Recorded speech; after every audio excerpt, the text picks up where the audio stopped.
Well, welcome everyone. Let's first start by introducing myself. I think that's how it's supposed to be. I was born in 1987 in Paramaribo, Suriname. I always have to represent my country because some of you might not know it. It's a small country in South America to the north of Brazil. A lot of good soccer players come from there. Rijkaard, Gullit, Kluivert, Davids. So I came from there. It used to be a Dutch colony. That's why I grew up and I was raised in Amsterdam. I actually was a leftist, even Marxist, until my brother introduced me to Ayn Rand in 2007, 2006. And he convinced me that she was right, and I have not looked back since. I'm happy to say that I'm a political scientist because I just graduated last year from the University of Amsterdam. Then I went on here to do a master, so I lived here for 5 months from October till March when I had to get back because of the virus. And I just started a Dutch YouTube show, which you unfortunately cannot see. I assume you cannot speak Dutch, but it is taken off and I'm promoting capitalism with the show. I've also worked in politics for a big party that just won the Senate elections last year. And I'm starting this month with a new Ayn Rand student organization. We just got the funds from America, so that's going to be an exciting new project for me. Just to show you guys 4 pictures. I started a Facebook site against left-wing indoctrination in education. That's when I got on a popular television show and I showed Atlas Shrugged from Ayn Rand. This is from 2013. And this is my YouTube channel, 150,000 views and 5,000 subscribers. We just started 3 months ago, so I think you have a little bit of a feel of what I am. So I've been an objectivist for at least 13 years. I can say I've read almost every Ayn Rand book, so I think I know what I'm talking about, but you know, it's always nice to discuss. So the talk today, we're going to talk about Ayn Rand's political system. I'm also going to talk about her views on economics because it, of course, relates to her views on politics. But we're going to start with her view of government because I think that also separates her from libertarians, a topic we will return to later on in the presentation, and the difference between anarchism and, let's say, classical liberalism. So that's why I'm going to take you through it.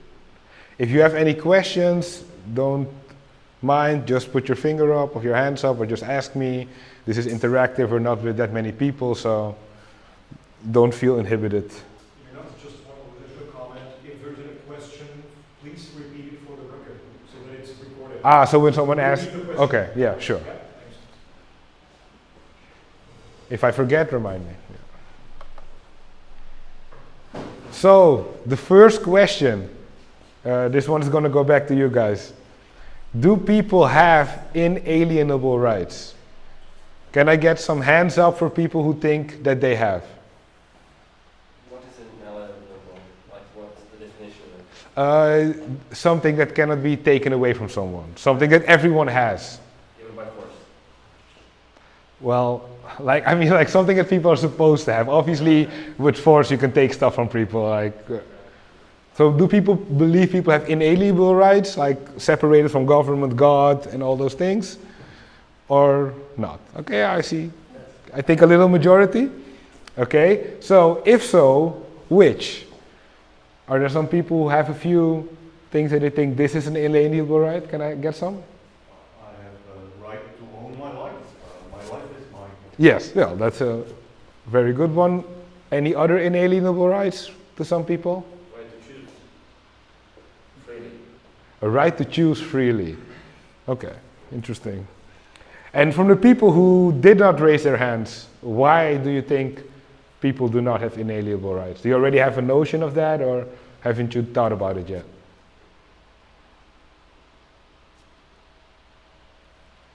Well, I'll let that one go. Well, Ayn Rand did believe in inalienable rights. I do have to make one caveat, and that's why I put here inalienable but forfeitable.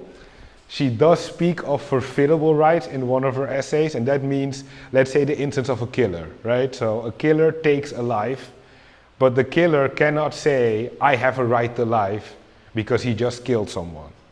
So in Ayn Rand's view, you begin life with inalienable rights, life, liberty, pursuit of happiness, property rights, but there are some things you can do along your life that can make your rights, that could make you forfeit your rights. So killing someone, you cannot say, I have a right to life. It seems quite logical, but that's a real specific exemption. But in general, she says, man has inalienable rights, just like the Declaration of Independence of America states.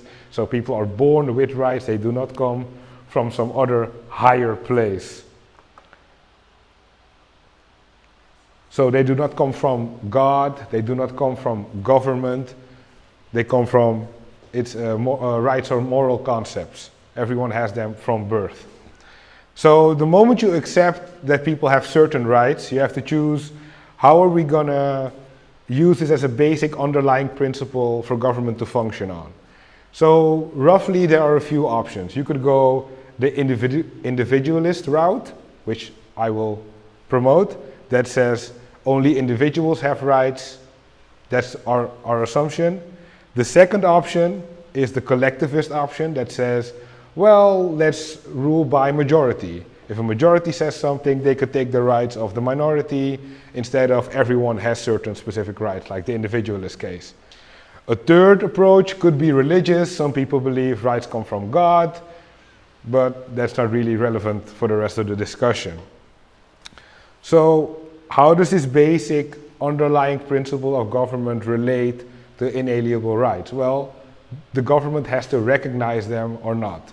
And on the basis of that, can we judge if a government is just or respects individual rights? That's the relation. Let's see.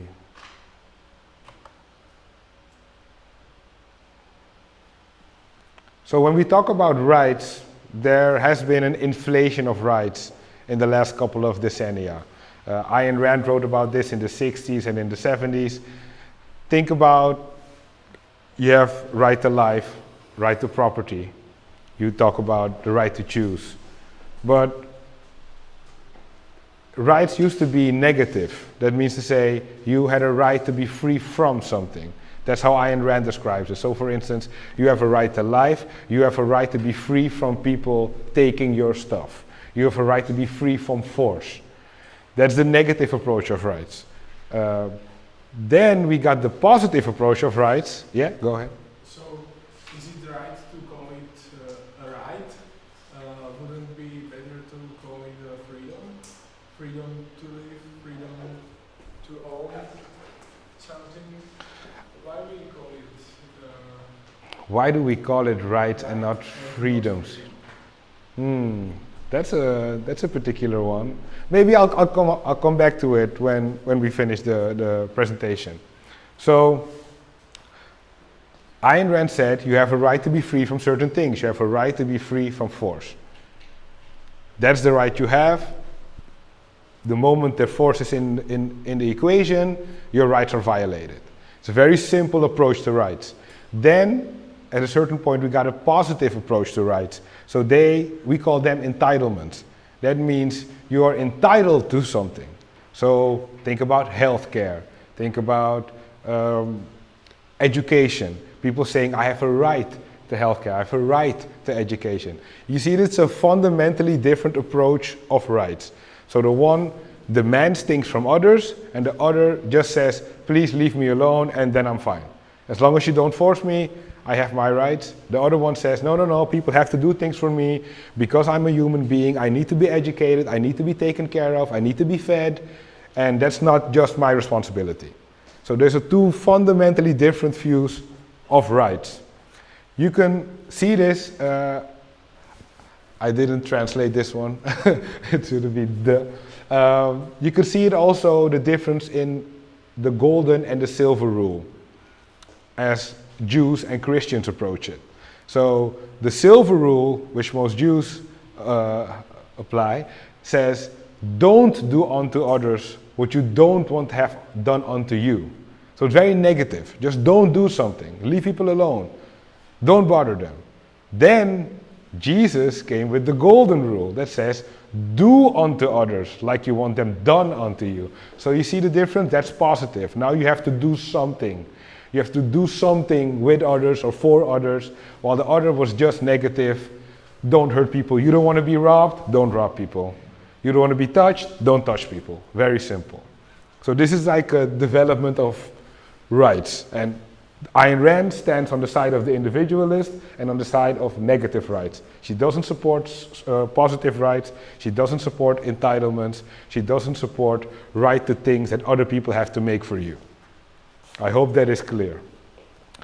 What do I mean when I say the inflation of rights? I mean things like social justice. And Rand warns for this already in the 70s. She says the moment you see an adjective used before anything that is a right, it's probably bullshit. They're probably trying to fool you. So look at a word like social justice or racial justice. What does it add to the word justice? If something is just, it is just. If you cannot fit the word into justice and you have to make up a whole new word, you're just diluting the term justice. So that's one thing we can look out for, like an indication that people are fooling you, the moment they have to use an extra word. I also see this with capitalism, that when people criticize capitalism, they like to put a word in front of it, like hyper-capitalism, ultra-capitalism, capitalism on steroids. Like the moment they can't just use the word and criticize it and tell you what's wrong with capitalism, that's one red flag. Classic capitalism. What do you say? Classic. Classic? Capitalism. Classic capitalism. I never heard of that one. Like in the Netherlands we have like ultra, hyper, like they use all those words to, invoke emotion. But that to me is always a tell sign that someone is trying to fool me, because they felt the need to put an extra word in front of something that already had a definition. So the same, in my view, applies to words like justice, to make it social, racial, economic. The moment you have to do that, you're not talking about justice anymore. You're talking about some people having to do something for you. So that's what Rand meant when she talked about the inflation of rights, and something that we're seeing today all over the place. Like I cannot count the types of justices I have seen, like racial body justice, social economical justice. They go to the most crazy routes just to put the word in.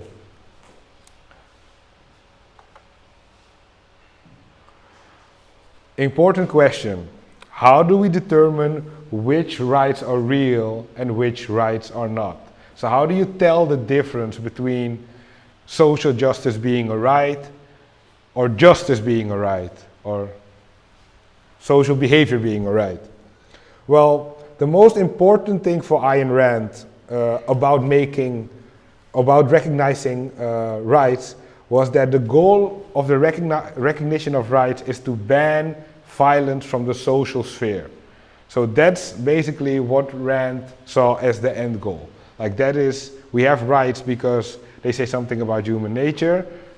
The moment we have a government, their goal should be to ban violence from the social sphere.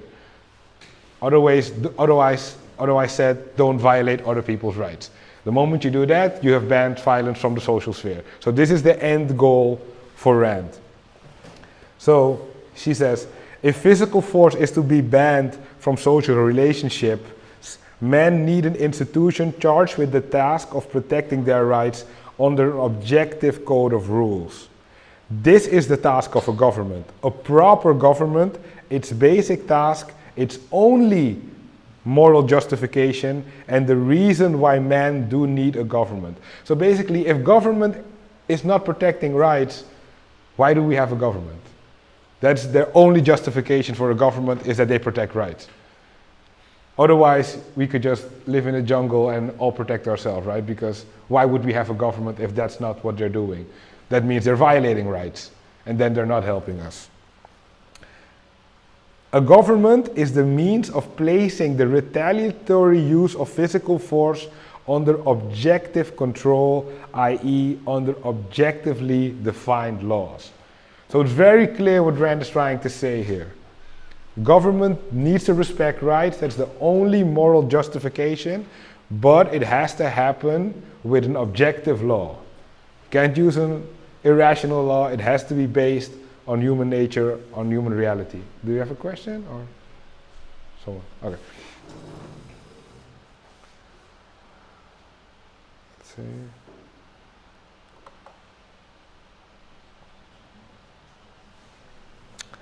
Then I want to take you to the trader principle. I heard Jan mention this yesterday in his talks on ethics, but of course I didn't hear it, so we'll see if we copy each other. But basically the trader principle is what Rand sees as how people should view each other. And with trade, she doesn't just mean money. Actually, totally not. She means everything, basically. Everything among human beings should be some form of trade. If you're talking about love, if you're talking about money, there's always some trade. Like there's no person you have a good relationship with that you couldn't mention some trade you're engaged with that person. Either it's love, either it's values. It has to be something. So this is, in Rand's view, the basis of human interaction, what should be. People should view themselves as traders, should view others as traders, and the goal should be to trade with each other while both people benefit because they both gain something from the transaction. And that's why she says, there is no conflict of interest among men who do not desire the unearned, who do not make sacrifices nor accept them, who deal with one another as traders, giving value for value. Do you guys get this, or do you have some doubts if she's right? So I give you an example. Two guys are going for the same job. They meet each other in the hallway, they're talking. Is there a conflict amongst those two men? Let's say they're both rational, they want the job, they don't want to hurt each other. Would you say that there's a conflict between these two men because they want the same thing?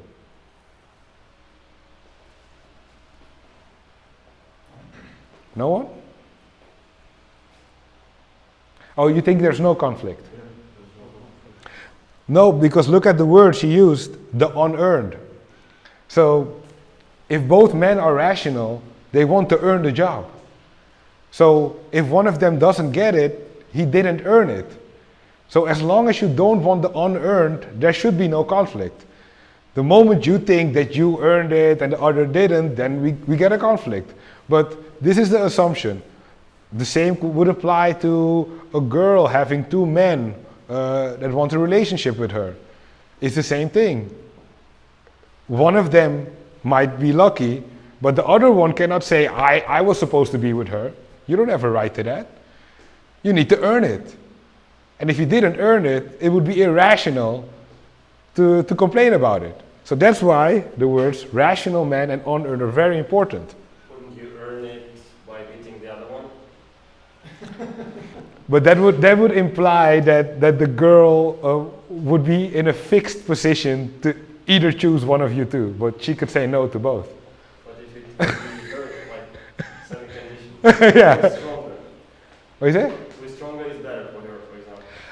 Obviously, she could have a lot of categorizations on why she would base her choice. It is right there. Then. No, but in that case, if the one guy is stronger, he earned it on that basis. So if we would accept her judgment as being rational, and she says, I like the stronger guy, then the guy who is less strong cannot say, hey, I earned it. So that's what I mean, like people could have, people can both want something at the same time and maybe be jealous or maybe feel a little bit, I wish I would have been there. But as long as you think rationally and you think that you're only entitled to things you earn, there should never be a conflict among rational men. That's the basic point she tries to make. The principle of trade is the only rational, ethical principle for all human relationships, personal and social, private and public, spiritual and material. It is the principle of justice. Does anyone else have another example, perhaps, of people being in conflict or not, that you think, are they still rational? Is one of the two irrational? Parent and child. Interesting. Can you give me a concrete like situation or a conflict that they would be in? Parents sacrificing their well-being for the sake of the child is like irrational. No, I like it. No, I don't think it's by definition irrational. I'm like, you could go to irrational lengths in sacrificing yourself, but I don't think the notion itself of a parent sacrificing something for their kid is by definition irrational. Plus, there's no conflict there, right? Like the parent could be in conflict with himself, but there's not another person wanting the same thing as the other person, right? Yeah. Do you have one? I'm thinking about this example that you shouldn't take words like pain or sacrifice literally. Yeah. Because if a man is seeking some long-time values, Yeah. happiness, Yeah, it could be an investment, or it could be. Yeah, I understand where you're going with that. Yeah. There was a period in U.S. history when the U.S. government was distributing land, which was not earned by anyone. Okay. And the principle they used was that you had to cultivate the land for some years. I Yeah. think it was 10 or 5 years minimum. And if you did, then the land became yours. Well, so you earned it in that way. Then you earned it. Yeah. But now, Yeah. 200 years later, there's a lot of activists who say, well, the land it belonged to the native Indians, right? Yeah, Native Americans, yeah. But nobody acknowledges the fact that the Indians were not cultivating the land. They were just moving from one area Nomadic, to another. yeah, nomadic tribes, yeah. And so they didn't earn it. It was not theirs. Oh, I thought, So that is a conflict. oh, that, okay. It pertains to these days. Yeah. And I haven't heard too many people Yeah, say like, openly yet. Yeah. I was looking more for like a 1v1 example, Yeah. like a one individual against another individual, both wanting something. Like I've been thinking about this for 13 years, and I have never found an example where two rational men were in a conflict if they didn't desire the unearned. So I'm really curious, and if you have one, let me know. We can debate it. But this was always one of the greater insights from Rand to me. Let's see.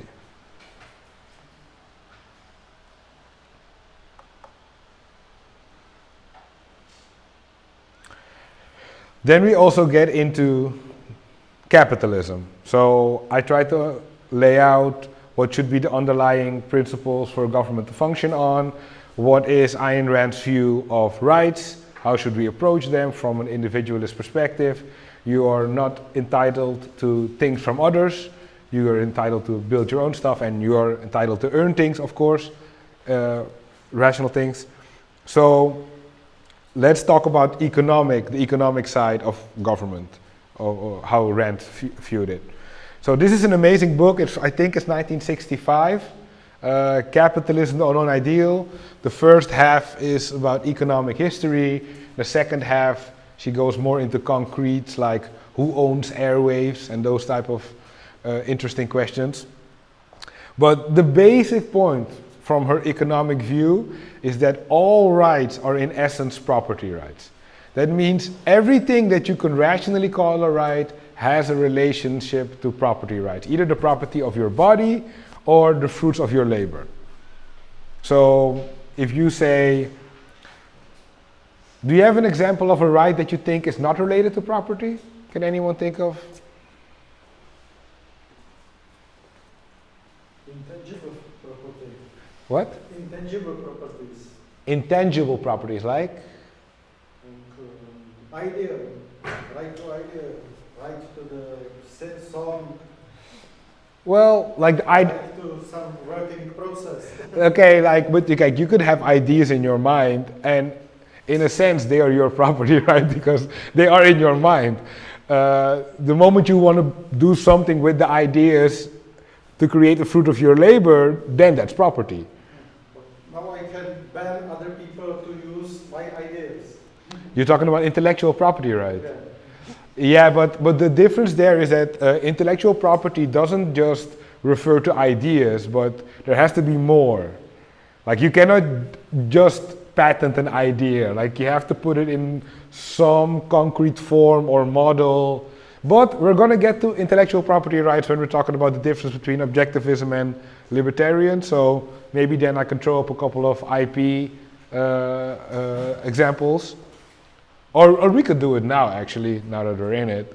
So, who here is in favor of IP? Intellectual property rights, so copyright, trademarks. In their current form, or as an idea? Let's say, I don't know about the Czech law, obviously, but let's say in general how it is viewed now. So like books, music, okay, you have patents on medicine. I think it's a little bit more controversial, but I'm for trademarks, but nothing else. only trademarks. Only trademarks. Okay. So everyone agrees on trademarks, I think, right? I have not met a lot of people who don't agree with trademarks, but okay. So let's say Rihanna has a new song out, right? So should you have the right, if you found that song for some reason or someone sent it to you and you know that tomorrow she's going to release a big single, would you have the right to publish that and charge people €5 for it if they want to listen to it? You didn't create it, she didn't give it to you, you have no permission of her, but it's just sounds, right? Or not? Yes, but it's her creation, right? Yeah. I wouldn't be able to argue for it, but I think yes, it is a problem. Okay, so you would say, is there someone who disagrees? Is there someone who says, maybe it's morally abhorrent, or maybe you're like an asshole if you do it, but it should still be legal? Is there someone who takes that position? Well, I'll say it depends if you add anybody to it, right? If you? If you add anybody to it. Yeah, so if you add something to If it. you don't simply play it to people, but you let's say develop some special single in which you can listen to it, right? Do something like this, you could probably use it in fair use. Okay, so no, but you know that she's gonna release this song tomorrow. Oh, she can release it. Yeah, she's gonna release it tomorrow, but someone emails it to you. You didn't steal it, so you know, you didn't go into her house and stole it. Someone sent you an email. Hey, leaked Rihanna track. Would it then be legal? Should it be legal for you to put it up on your website and say, new Rihanna song, €1, send me the money? Would that be? Should it be legal? We're not talking about morality now. Jan. Emily, I would like to question the example, if you don't mind. No, sure. Because I think the problem with this example is that in this particular one there is really no way how you can get it in a legitimate way. Because even if you get it sent, as you said, someone at some point took it from her, and you can never pass on more rights than you have. The person didn't have the right to sell it in the first place. He cannot pass it on to you by sending it to you. Okay, so If yeah. you knew the lyrics and you recorded it, then I think yourself the same song, then I think it would be a question of intellectual rights. Okay, so I get your point. So your point is someone in her studio leaked this song, and you're going to assume that that person didn't have the authority to do it. But in theory, if that person would have the authority to do it, then you would say it should be legal? Then I would consider it released if she passed on to the right to sell it and to distribute it, then the person had it in accordance with his rights. Okay. She didn't, then we are not really talking about intellectual property. Okay, then okay, what if I give you another example, right? Okay, so let's say you have a country and they never heard of Ayn Rand. And you think, you know what, I'm gonna make some big money. I'm just gonna take Atlas Shrugged, slap my name on it, on top of it, translate it in their language, and I'm gonna make millions. Would that be That's fair? the trademark. But he's not saying he's Ayn Rand. He's not taking her identity.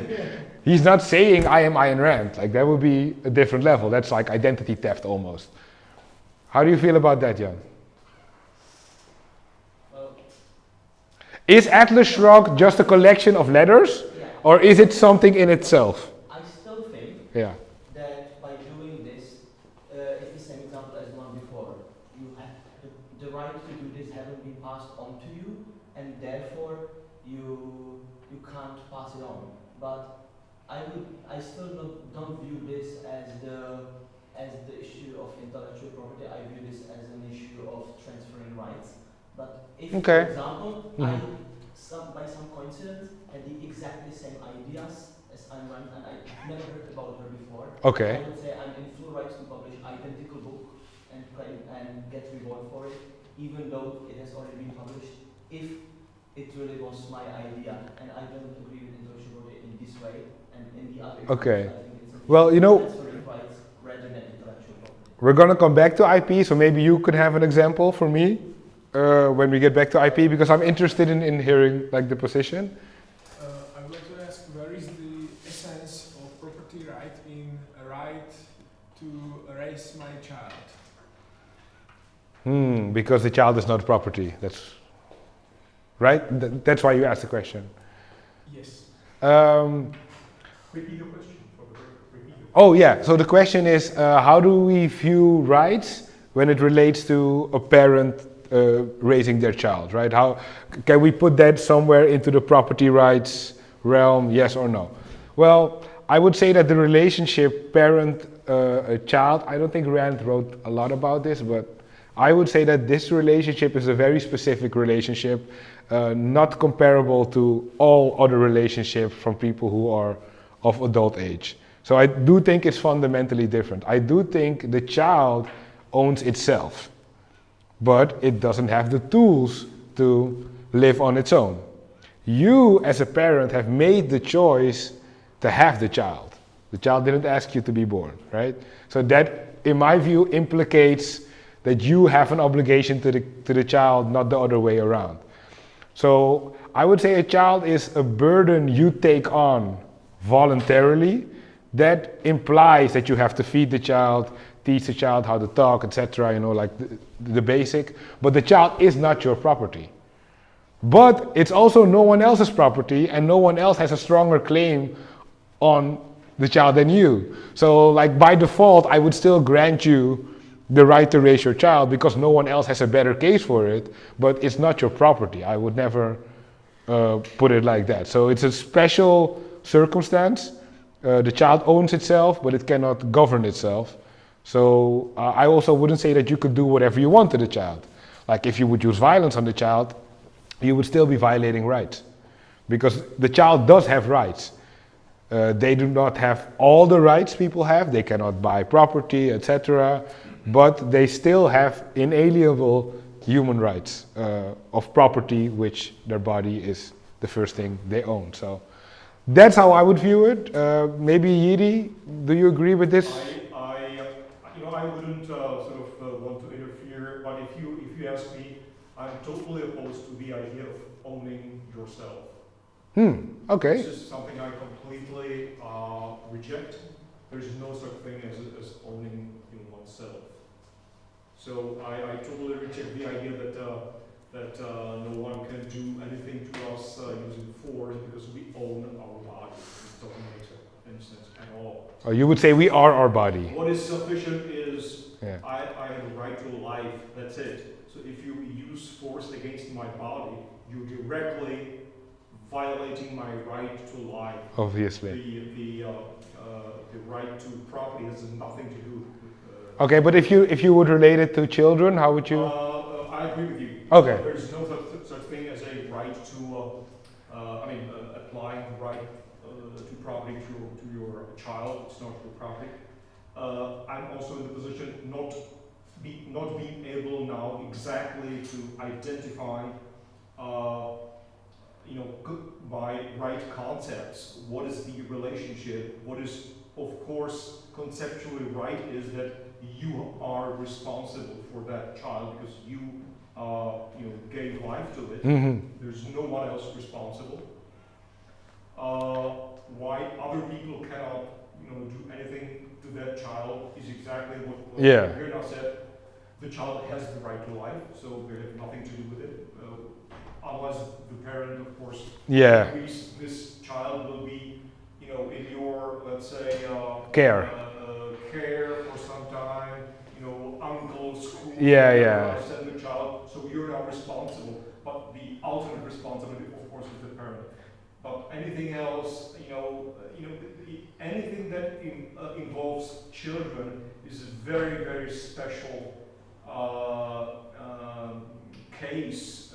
Definitely. In discussing philosophy, because child is not a developed, person who has all the rights and everything. So any discussion about children is always sort of on the fringe of, any sphere or any philosophical part, be it epistemology, be it morality, be it government, because child is not a fully so I would say the parent is not the owner, the parent is the guardian. And you are the guardian because you chose to make that life. That is all you. You chose to be a guardian. If you think about things like piercings, tattoos, like medical operation, think of circumcision, then I think I do have strong views, because I think there is a difference between something that can be replaced and something that cannot be replaced. In the case of circumcision, when you cannot turn back the time and turn back the effects, I would say that is immoral in my view, and I also would say it's illegal.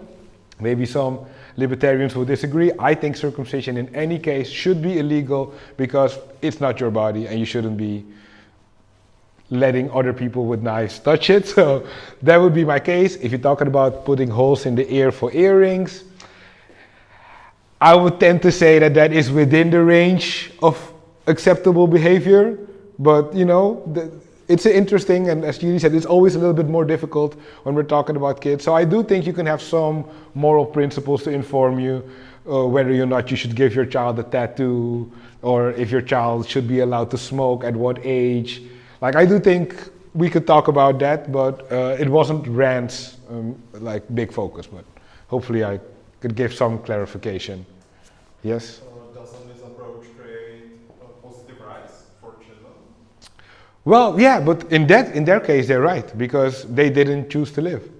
You chose to have them. Like, they are hungry, they need to eat. You have to give them food. So in this case, it is a positive relationship, but it's chosen. Like, you chose it. It's same as if you get married. Your wife can demand certain things from her husband because they are married. Do you want to call that positive rights? It's an entitlement, yes, but it's a chosen entitlement. Like, the husband chose to marry her, she chose to marry her husband. So that's why they can ask certain things of each other or have certain expectations of each other, because it's a freely chosen agreement. In the case of the child, it's a one-sided agreement, but still freely chosen. But if you could name an example of a positive right, I don't see what positive right would the child have. Well, food, right? No, the only right the child has is to life, and the parent is responsible to meet that right, to do everything possible to acknowledge that right. The child doesn't have any right to property. No, but he meant like maybe if you want to compare that to like what we talked about with positive rights, that this is one situation where someone is entitled to something from someone else, but because of the specific nature of this relationship, just like I said, a married couple, it doesn't apply. This is, as I said in the epistemology part, this is applying one concept of rights to completely different situations. Yeah. The right to property is applicable to adults who, by that right are entitled, not being,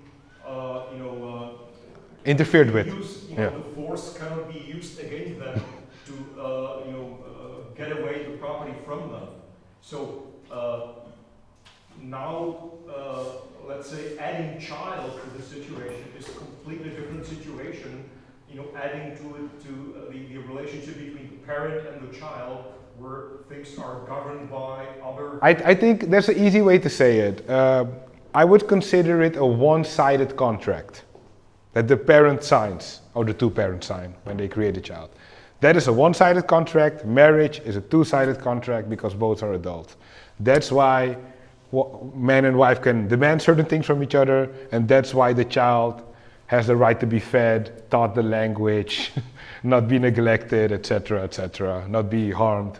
Okay, but what if there are two other people who thinks they can do a better job for the child, and because it's own individual, even small and not so intelligent, they are trying to make a deal with this child and take it from.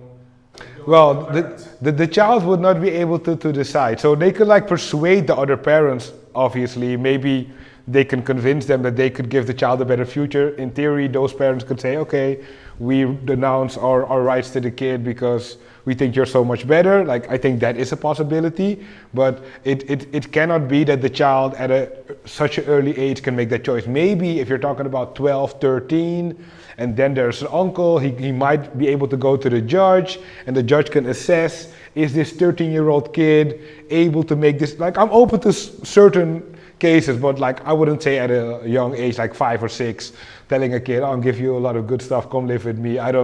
We don't want to go there, but maybe starting from age 12, there is a case to be made for a child to say to a judge, please let me live with my uncle, he's way better to me than my parents.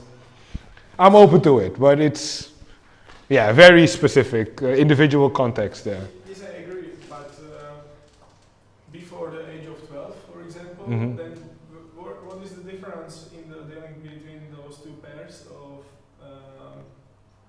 two couples? Yeah. If they would be dealing about car or house, the trade wouldn't be different. No, but they're not because the car wouldn't be able to decide. But in this case, the 5-year-old children is unable to decide. yeah, so that's why we wouldn't allow it, because the 5-year-old cannot make a rational decision, and you do not want children to be taken on the basis of irrational decisions. So I would say, if you want to make that case, wait till the kid is of an age that they can tell a judge that they really want to live with you, and you have to make a good case, and then maybe there could be some cases where a judge might decide to, but I think it's highly specific and very niche, but it is interesting. Yes. One idea comes to my mind, something which is not a property right, but still I would think I have an entitlement or right. That's when I decide as an individual that I will be fully moral and I will lead I'm leading a completely moral life. Yes. Rational, productive. I pursue my interests. Now, I think I have a right, or I have an entitlement for the government. What does the entitlement mean? Entitled to what? Entitled to be protected from coercion from your side. Okay. But I think that's only if I lead a moral life. If I steal and cheat, I don't have that entitlement. But if I decide to lead completely moral life, yes, there is, and I don't have a good word for it, but I think this is an entitlement to government. I don't think it's That's what, because there is no individual which can do that role for me. Yeah, so I would You can't protect No. my rights, so I need a government. Yeah, I wouldn't call it an entitlement. I would say it's like it's a rational wish. It's a rational. Well, you wish to be protected by a government, right? There has to be something objective in reality. Well, the objective thing is the individual rights you have. That is objective. You have a right to life. That is objective. But the fact that you are moral doesn't really matter in this equation, because you can cheat on your wife. That is not going against the law. Moral if there is no government protecting my rights. You can still be moral without a government protecting the rights. In society? No way. No way. Yes. It's impossible. Like, I'm not saying it's a good society, but you could still. If there is no government, Yeah. I mean, the other individuals would steal from you. You know, there's no way. If there is no government, there is no possibility for me to live morally. I think it's harder for you to be moral. I agree with you on that. I don't know if I would go so far as to say it's impossible to be moral. It depends on the culture you're in. Like, you have more rational and more irrational cultures, so it would depend on where in the world you are, because you could be in a culture where people are quite rational and maybe they leave your stuff alone because they don't want to be robbed. So it's not that they don't rob you because they're afraid of the government. They might not rob you because they don't want you to rob them. It's possible. I'm not saying it's ideal. It's not great. That's why I'm not an anarchist. But we have to look for a different word than entitlement, I think. But it's an interesting suggestion. Okay, but so all rights are in essence property rights. What does this mean concretely? So I'm going to give you three things. What Rand says in this book also. No antitrust policy. That means the government should not be regulating against monopolies. The government should not be telling a baker that he sells his bread for too low of a price or too high of a price, or that baker A and baker B cannot come together and tell everybody that bread is now €1. None of that. This is evil in Ayn Rand's view. It's punishing companies for being good at their job. I remember a case, I think it was IBM. IBM was selling microchips to retailers. But they told the retailers, if you want to sell our chips, you can't sell the chips from our competitors. And the European Union gave them a fine for it. What the hell? Why? I still don't understand. I'm selling you something. I'm making an agreement with you that if you want to buy this from me, you cannot buy from others. You say yes. And then the European Union comes in and tells me that now I have to pay 100 million in fines because I'm being unfair. The idea of competition is to win. So you don't punish companies. That's Rand's view. She wants no regulation on rents, on wages, no minimum wage, no maximum wage, no minimum rent, no cap on salaries, no price floors or price ceilings. She's against all that stuff. Question? Oh no. No public ownership. Only private. This is when she talks about airwaves, when she talks about things like public radio. I bet you guys also have public television from Czech government money. You know, like all these public parks could all be private. So very clear, no regulations. And these are the two principles that I think she derives this view from. The first one is literally hers. No hatred for the good, for being the good. So this means it's one thing to hate a person, but you should never hate a person for the one thing that is good about them. And that's basically what happens with antitrust laws and with people want to punish people for how good they are. An example I think about is when you look at like Cristiano Ronaldo, right? He's very much hated by a lot of people. But they actually hate him because he's so amazingly good. If he was a rubbish player, they probably wouldn't hate him. So that's interesting phenomenon that you see with human beings sometimes. Hatred for the good, for being the good. I think it's one of the most evil things possible. Like hating someone for the fact that they're good at what they're doing. That's what happened to Bill Gates and Microsoft. The US government broke them down because they were too good at what they were doing. They weren't leaving enough room for others to be as good as them. And they got punished for it. And the other one I formulated, no pity for those who have failed because they have failed. Like, you could feel bad for people for very rational reasons. You know, people can have bad luck, accidents, tried hard, failed, you know. It's all possible. It's nothing wrong with feeling bad for someone because you feel sympathy or, you know, life treated them roughly. But you shouldn't feel this sympathy because they failed. And that's the difference. If you feel it for rational reasons, it's fine. You want to help your friends, your family, fine. But don't elevate their failure. Don't care for them extra because they failed. And don't hate people because they are good for the good. I think if you hold those two principles, you will get quite along with Rand. Let's see the time. Okay.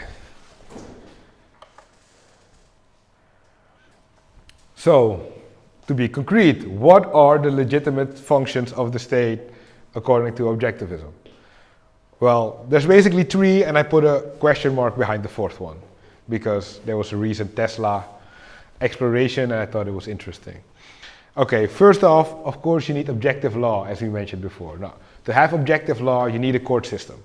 Pretty obvious. You need to have someone who can convict criminals, a system where if one citizen hurts another citizen, there is a way to get justice, compensation, etc. Defense. Well, obviously, you need to defend the country against foreign invaders and possibly against national terrorist groups or, you know, radical groups. So you need a defense, you need an army. Then when you go to the streets, you need a police. You need to make sure that when people punch each other and stuff, police can get in there, arrest those people, take them to the courts, put them in jail. So basically, these three things are all you need for a functioning free society. I put space exploration here because I think it's an interesting one, because space exploration combines sometimes defense. Sometimes it relates to national security, but it also costs a whole lot of money, and it's not very clear what you get from it in a short term.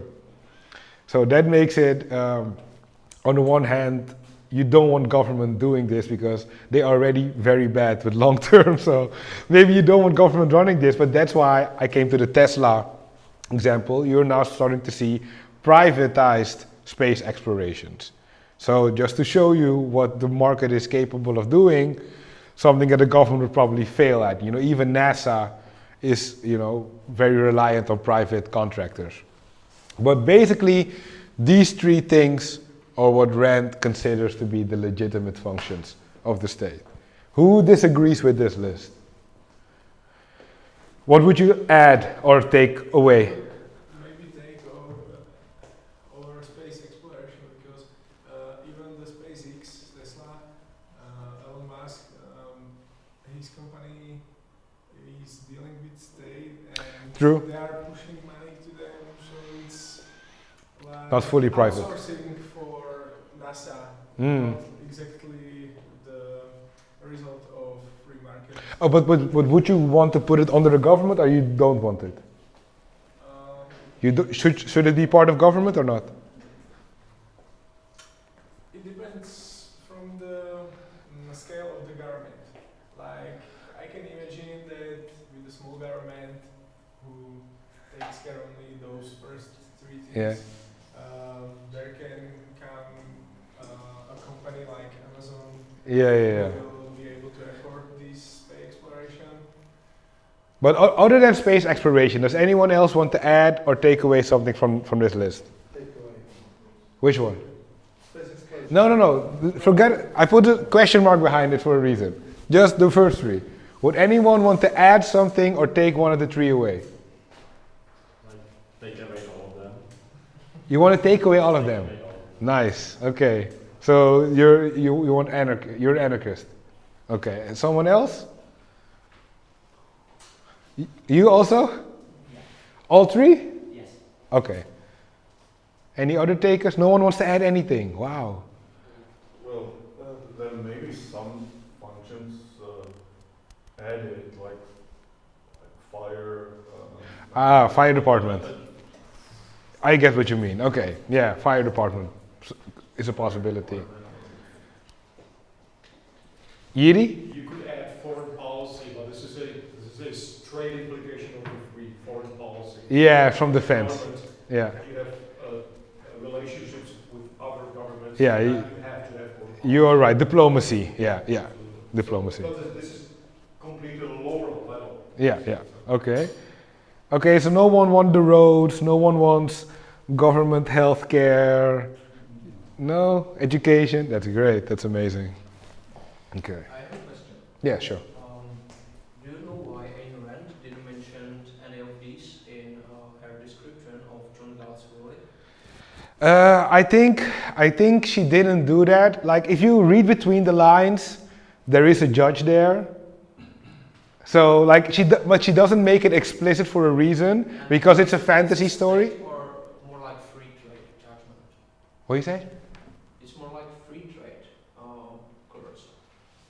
Well, you're talking about the Galt School, right? Yeah. Like, listen, there is a judge there. So she is like sprinkling some inclination for you, like this is not a lawless situation, but she doesn't want to push it because it's a fantasy story.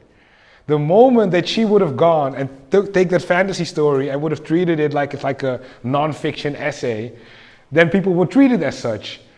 But that wasn't the intention of the book. The intention of the book was not, people can just go somewhere and start their own state. That wasn't the point of the book.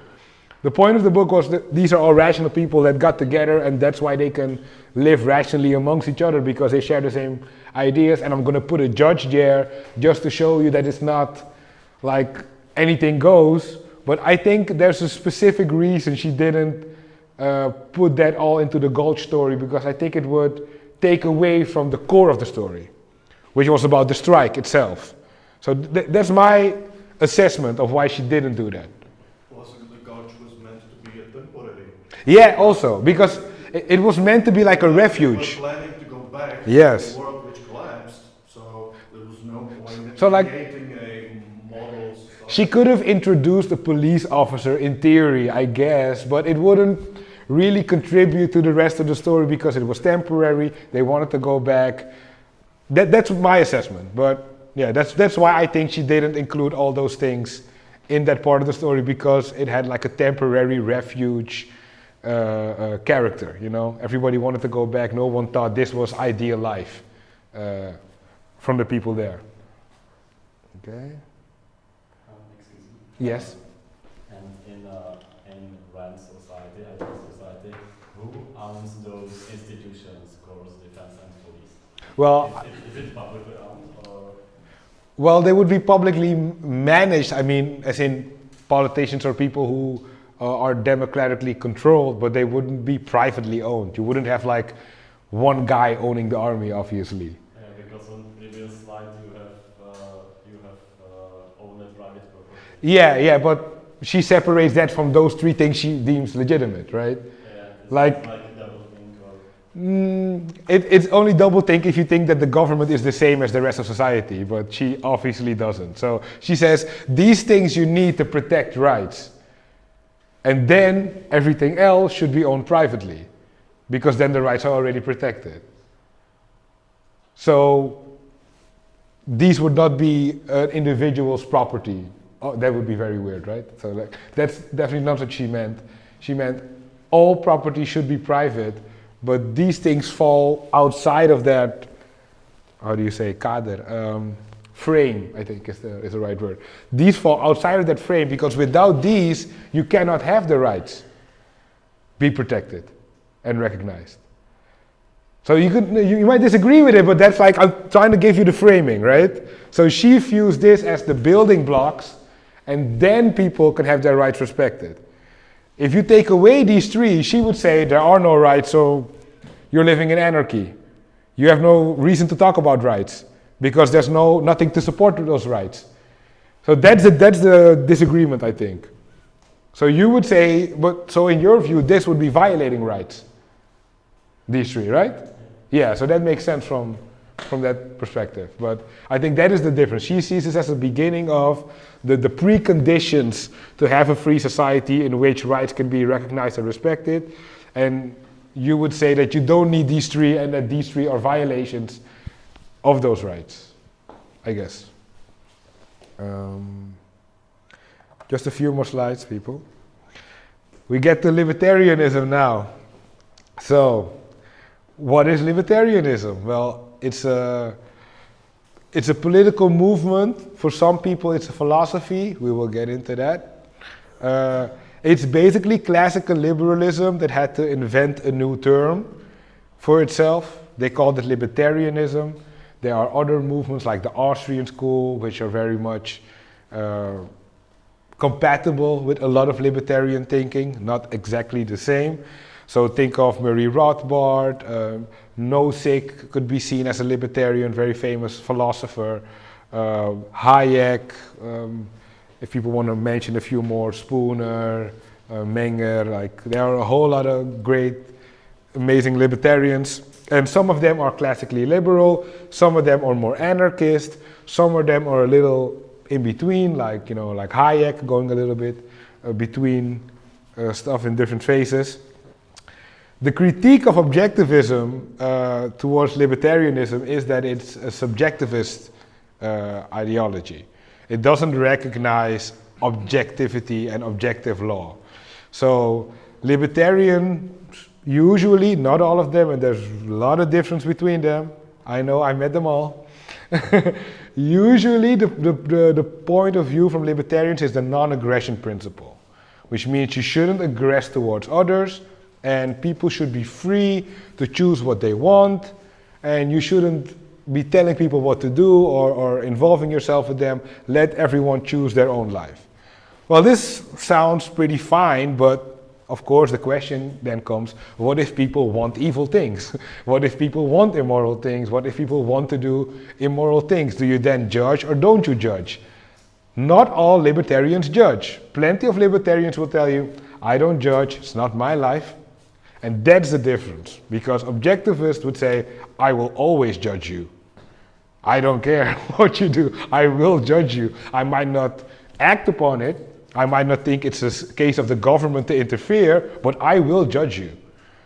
If you want to have orgies in your house while your kids are there, I'm going to judge you. I'm going to, in my mind, judge you as an immoral being, and I'm going to tell you perhaps that you're an immoral being, even if it's not a case for the cops. While a lot of libertarians, not all, would say, not my life, nobody's bothering me, as long as no violence is being used, it's irrelevant. And that is a big difference. So the subjectivist side of libertarianist and a very objective, always judging view of objectivism. Then we get to a second question. Is it actually a philosophy or is it just a political strain? This also differs for every libertarian. Some people view it as like a life philosophy, and I think that's closer to objectivism, while some maybe just see it as a political choice they make out of all other political choices they have. They don't weigh it as like a big moral thing. They might just say, you know what, libertarianism is best for me because all the other systems are worse for me. But then it's not a philosophy, then it's just a choice. So there's also the difference between those two, while with objectivism it's quite obvious, it's a philosophy and politics is part of it. That's a major difference. So I'm going to give you a nice list of disagreements between objectivism, and I say libertarians and not libertarianism for the same specific reason I gave you. Because libertarianism cannot be one thing, because it's so different, I choose libertarians. My experience, these are a few of the hot topics. So the first point is obviously objective law. All the libertarians that are anarchists do not accept objective law as a prerequisite for a free society. They might believe that objectivity is possible, but they just don't support an objective law that applies to everyone. Another issue is animal rights. On the side of objectivism, we say no, animals can have no rights, no way in hell. They are not rational, they do not have free will, they do not count, they do not have rights. You can still be immoral to animals, like torturing animals, just hurting them for no rational reason. You could still morally judge someone for how they treat animals, but it's not a case of the government to be involved. Some libertarians agree, Some others do not. It's not really clear what the libertarian position on animal rights is. Then we get to abortion. Objectivists would say, not a case of the government. You could do what you want to with your own body. The mother is the owner. The mother is the fountainhead, the creator of the child can only live because of the mother. And if the mother doesn't want to carry the child, it's her choice. You could still have some moral judgment on it, but it's not a case of the government to tell people you have to have children because someone impregnated you. With libertarians, I think most of them would agree, but you also have Christian libertarians who are very much against it, so it can differ. Then we get to the topic we just discussed, intellectual property. Objectivists support trademarks, copyrights, you have like 4, right? 4 pillars. Objectivists support intellectual property. Of course, you could discuss, like, should it be 70 years, should it be 60 years? We're not against the discussion, but we recognize the principle of intellectual property because we think that ideas are scarce. You know, a lot of people say, oh, but ideas are not scarce. Yes, they are. Not everyone has amazing ideas. Ideas are very scarce. Obviously, you cannot only patent an idea, as I said. You have to do something with the idea in some form to be able to patent it. But objectivists support this. And a lot of libertarians don't. I wouldn't say most, I think most, but most of them don't support intellectual property rights. At least when it comes to, I think, copyright, they don't like that. And another big disagreement, maybe the biggest even, is foreign policy. Oh man, like objectivist is a very specific view on foreign policy. Objectivism says countries should go for their own interest. They shouldn't violate other people's rights, but for instance, Ayn Rand said that every free nation in the world has the right to invade Cuba. She doesn't say there's an obligation to invade Cuba because that would make her like a neocon who say people need to go out of their way to liberate other countries. No, she says they have a right to do it if they want to. If they think it's better for them and for the people they're helping, it is right. So if France wants to say to Cuba, we're going to invade you and give these people freedom, they have the moral right to do it. Not the obligation, but the moral right, because a dictatorship can have no sovereignty. Once you're a dictator, you can claim no rights. It's crazy that we in this world recognize sovereignty from dictators. It's impossible. It's like a squatter coming into your house, and when the police show up, he says, hey, property rights. It's crazy. The moment you become a dictator, the moment you kill your own people, you're done. You have no rights, you have no claims. Anyone who's freer than you, who wants to come in and take you out of power, has every moral right to do so, but not the obligation. Can I apply this principle of objectivism, foreign policy to abortion? Where is the difference? Imagine the woman is named Cuba. Okay. The child is called Juan. Okay. And, I am a more free person than Juan, so I'm coming after the mother to stop her from abortion. Now you can persuade her.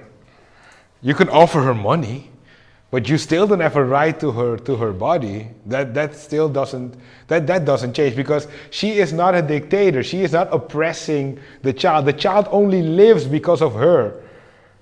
It's like, it's crazy to punish her for something that's only possible because of her. It's like, how dare you kill this child? But because of me, it exists. So there's something very weird. But it already exists and it has some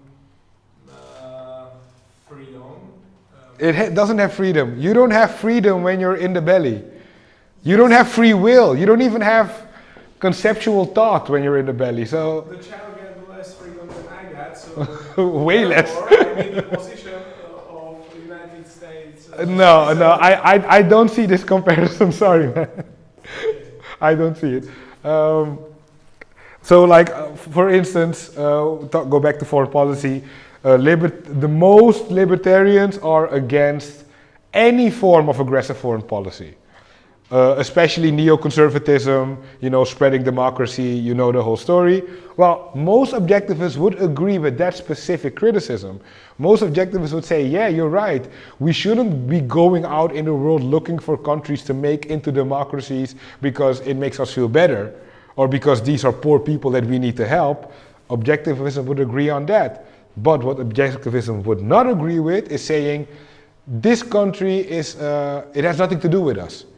If they want to oppress their people, we have no right to interfere because it's not our country.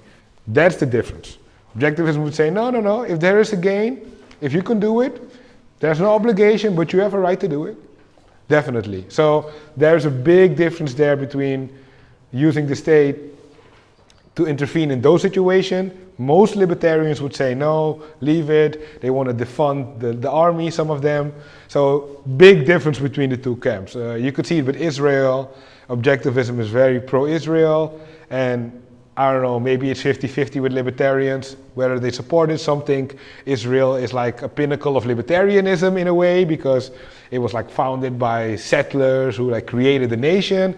Others think of it as like collectivist, oppressive state, and they hate it because they think it's foreign intervention. So these are a list of some of the big topics, and this is why it's important to differentiate between libertarianism and objectivism. They agree on a lot, but they also disagree on a lot, and these are not small issues.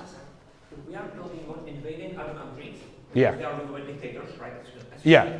I'm going to assume that you, under objectivism, you can actually invade countries that are not ruled by dictators, right?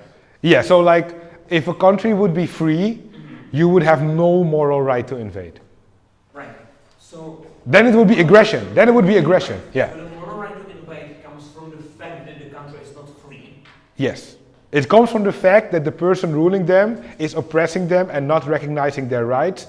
That means he can also no longer claim any rights. And if it is within your power or means to liberate those people, maybe there is another benefit for you, like you don't want a dictator near your border, or you don't want this dictator to help another dictator while making 3 dictators. Like there could be different reasons for making that decision. So you shouldn't do it as a sacrificial act. But yes, those are the prerequisites. The people there need to be unfree, otherwise it would just be aggression. Right. Yeah. And with the judge, is they free or not? And free countries have the elections, for example, Belarus. Well, we could have criteria, right? Like how do we base that? Like economic freedom, are their property rights being protected? Is there freedom of speech? Is the dictator just killing people willy-nilly? Like there are gradations. Some countries would be all the way here. Some would be maybe, I'm not sure if this is at the point. But let's say she mentioned Cuba back in the 1960s. Well, Cuba is obviously in that category. Like Saddam Hussein, Iraq, obviously in that category. North Korea, obviously. So we have a couple of obvious cases, and there are maybe some cases that are a little bit more tricky, like, how would you say, like, give me a tricky case. Belarus now, this situation. Yeah. They have the election 80%, but everybody thinks that there are no... I think there is enough proof for Belarus to invade if you want to. I think you can make the case, but it would really depend on what your interest would be in doing that. Should be the judge then. Well, we could have objective criteria, right? Like we could have objective criteria, like are these people's rights being respected? You can judge that by, like we have all these research bureaus measuring economic freedom, and we have journalistic bureaus measuring journalistic freedom. Like there are some objective things we could use to judge it, but it's politics, so obviously it's going to be muddied, right? But I don't think it's, I do think you can make some objective calls on it. Anyone else a question on foreign policy? So who agrees with the fact that a free nation should invade, or has the moral right to invade a dictatorship? So, okay, so no one really disagrees except you? No. Okay, well, that's good to hear.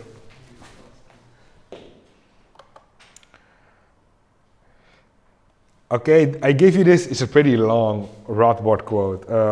You know what? I'll still read it, sure.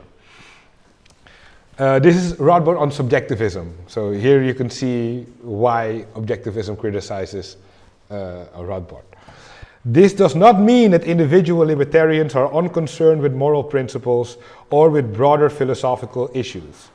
As a political theory, libertarianism is a coalition of adherents from all manner of philosophic or non-philosophic positions, including emotivism, hedonism, Kantian a priorism, and many others. My own position grounds libertarianism on a natural rights theory embedded in a wider system of Aristotelian, Lockean natural law, and a realist ontology and metaphysics. But although those of us taking this position believe that it only provides a satisfactory groundwork and basis for individual liberty, this is an argument within the libertarian camp about the proper basis and grounding of libertarianism rather than about the doctrine itself. So you can see him say here, listen, this is how I get to libertarianism, but this is basically an inner debate. This is not about whether you are a libertarian or not. So you could be a libertarian if you're from the subjectivist side, if you're from the emotivist side, if you're from the Kantian side. It's one big tent. Now that is something that objectivism obviously opposes, because objectivism believes that philosophy is built on building blocks that are objective. So you cannot let all these people in with all these different philosophical strains and then put them together. Then it could be a political theory perhaps, but it cannot be a philosophy. So here you can see where Rothbard, and I don't even think Rothbard himself is the biggest subjectivist, but he does leave room for subjectivism, obviously. So there you go. I think maybe it's just worth commenting, if I may, basic reason why objectivism is opposed to all this, because whatever political ideas they have, whatever their subjective twists, they are all attacking the reason. That's the fundamental. They all are attacking the reason, either by completely disregarding whether it's rational what they say, or explicitly attacking the reason. I think in most cases it's just complete disregard for the whole philosophy. So, any questions? Because it's 5 minutes to 7, so it's just in time, right? Okay, Jan. Okay, so I'm sorry to interfere before the discussion starts, but I only wanted to react to what No. you said and part of what you said, that this is definitely the Randian position of Yeah. the topic, and I'm not disputing that. And I just want to comment that an alternative position exists, a position of people who consider themselves objectivists and disagree in the sphere of politics and consider themselves libertarians and anarchists as well. And if there is a lot of questions on this topic, there will be a special opportunity to see us discussing this on next Wednesday, because of course I'm the only one of the speakers who are representing this position. And other speakers obviously you included. Yeah. Represent the classical Randian position. Yeah. So I just wanted to comment that this is not an exclusive view within the group of people who consider themselves objectivists, even though I concede that this is the Randian view. Yeah, so this is the old school, this is the classic Randian view. You know, maybe there will be some interesting developments in the future with people, but to me this is her position, and I agree with her on philosophical grounds. Okay, so that was the presentation, but are there any more questions or something you maybe want to talk about extra, or does anyone have like a good example of either rational men having a conflict of interest or for a nation that we can't invade? Then I'm happy to hear it.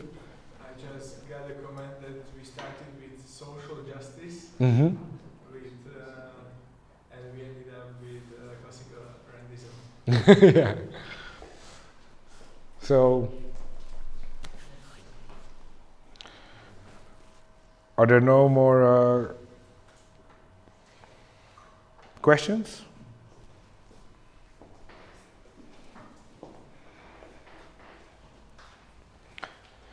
Oh yeah, another thing about foreign policy. Maybe you want to understand why people really didn't like her foreign policy, because like Ayn Rand also defended.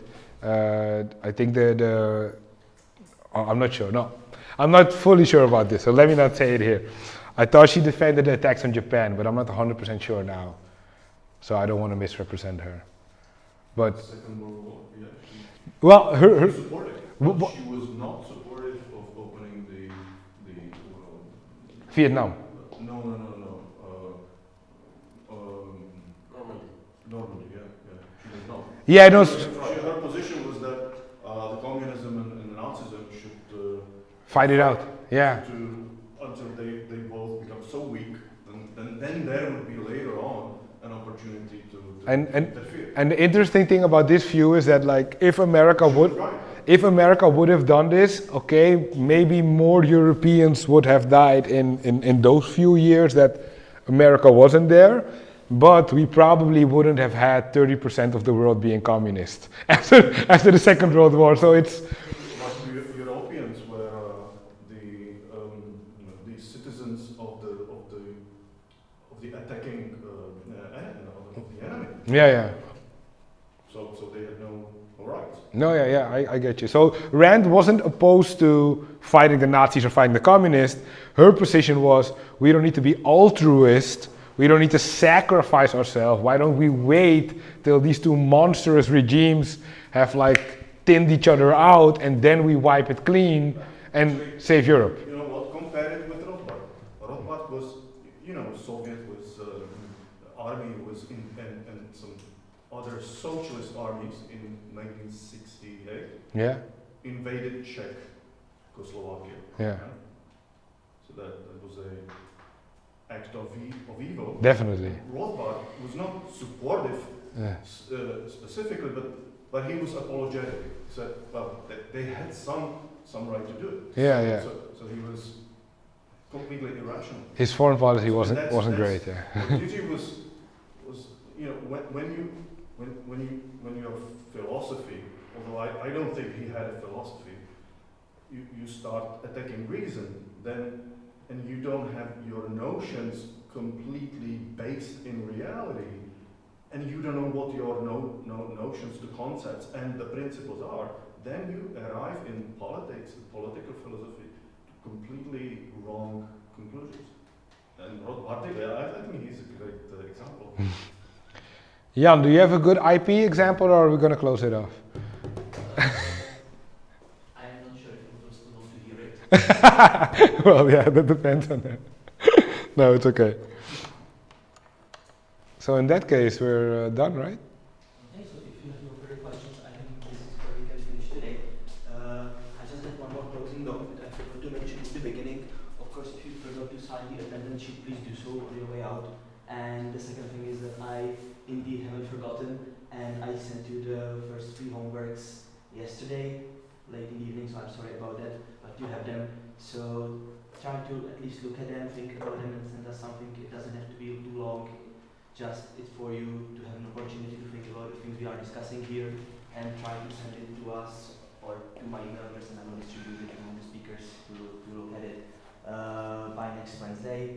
And on next Wednesday, we will send you the second set, which will include also questions from Jarnas from today, the topic of politics. And okay, that's all from me today. And thank you again, Jarnas, for coming from. It was an honor.